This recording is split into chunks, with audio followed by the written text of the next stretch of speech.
तो hello guys, सबको राधे राधे। आज हम पढ़ने जा रहे हैं करुण अथवा हास्य रस की परिभाषा उदाहरण सहित, जो आपकी क्लास 10th महत्वपूर्ण है। ये आपके 3 नंबर के आएंगे जरूर, पक्का मैं बता रहा हूँ, आपके 3 अंक के आएंगे जरूर। ये आप इतना ध्यान रखना। क्लास 10th महत्वपूर्ण करुण अथवा हास्य रस की परिभाषा। तो हम स्टार्ट करते हैं करुण रस की परिभाषा, डेफिनेशन ऑफ करुण रस। तो हम स्टार्ट करते हैं।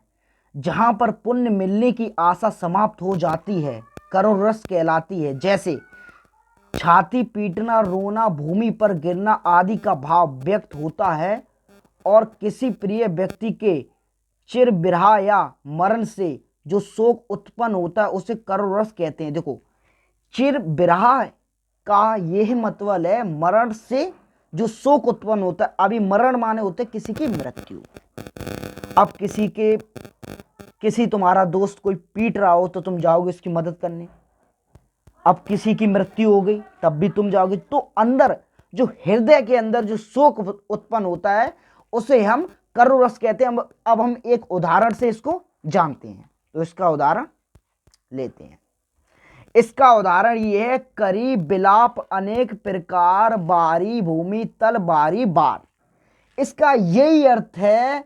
अब इसका मैं आपको अर्थ बता रहा हूं। जहां पर रानी के रोने और बिलाप करने का बोध हो रहा है, माने बिलाप माने होते बिलक कर रोना, बिलक कर माने चुपट के रोना, बोध हो रहा है, वहां पर करुण रस की विद्यमान कैसे है, करुण रस की उत्पत्ति हो रही है, हम कह सकते हैं। इसका माने इसका यही अर्थ है, जहां पर रानियों के रोने और बिलाप करने का बोध हो रहा है, अतः यहां पर करुण रस की उत्पत्ति हो रही है। अब जैसे हम एक इसका दूसरा उदाहरण हम जानते हैं। जब घायल हुआ हिमाचल, खतरे में पड़ी आजादी। ये इसका दूसरा हो गया। आप अगर लिख सकते हैं वरना लिख दो, वरना मैं दूसरा आपको लिखवा देता हूं। दूसरा मैं लिखवाता हूं।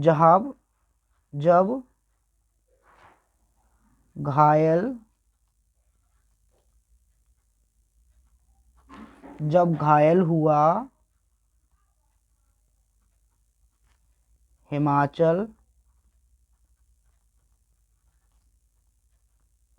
जब घायल हुआ हिमाचल, खतरे में पड़ी आजादी। तो आप ये कर सकते हैं तो ये कर लीजिए, वरना आप वो करते हैं तो वो कर लीजिए। तो माने ये आपका दूसरा हो गया। तो अब हम देखते हैं हास्य रस की परिभाषा। ये आपकी होगी। आप अगर ऐसे लिखे तो मैं कह रहा हूं 3 नंबर आपके कोई नहीं काट सकता। तो चलो फिर हम स्टार्ट करते हैं। हास्य रस की परिभाषा उदाहरण सहित हम जानते हैं। डेफिनेशन ऑफ हास्य रस, जब किसी व्यक्ति या वस्तु की असाधारण वेशभूषा, आकृति, वाणी तथा चेष्टा आदि को देखकर हृदय में जो आनंद या विनोद का अर्थ आनंद होता है, का भाव जागृत होता है, उसे ही हास्य रस कहते हैं। जागृत का मतलब होता है सुष्ट होता है। जागृत का मतलब ये तो मैंने आंसर ही लिख दिया। जागृत का मतलब ही सुष्ट होता है। तो आप ऐसे कर लिए। अब हम इसके कुछ उत्तर से, जैसे अब यहाँ पे देखते हैं हम, असाधारण वेशभूषा। असाधारण वेशभूषा माने आकृति, वाणी अथवा चेष्टा।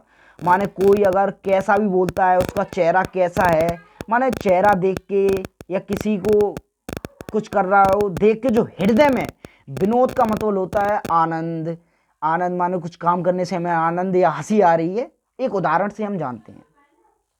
जैसे यहाँ पर, यार तू दाढ़ी बढ़ा ले, साल आया है नया, नाई के पैसे बचा ले, साल आया है नया। तो इससे एक हंसी होती है। वो हंसी जो उत्पन्न होती है, देखो जहां पर हंसी आने लगे, उदाहरण सहित ऐसे किसी उदाहरण दिया जाए या परिभाषा दिया जहां पे हंसी की बात आ जाए या हास्य की बात आ। देखो हास्य ऐसे भी लिखा जाता है, आप देख सकते हैं, ऐसे भी हास्य लिखा जाता है और हास्य ऐसे भी लिखा जाता है। माने कहीं भी अगर हास्य आ जाए या कुछ भी आ जाए ऐसे माने जहां पर हंसी की बात हो जाए वहां पे हास्य रस। आपको देखो ऐसे अगर मैं कह रहा हूं, आप अगर ऐसे लिखेंगे तो एग्जाम्पल आपको पूरे 3 के 3 नंबर देगा। तो चलो हम गाइस आगे मिलते हैं आपको।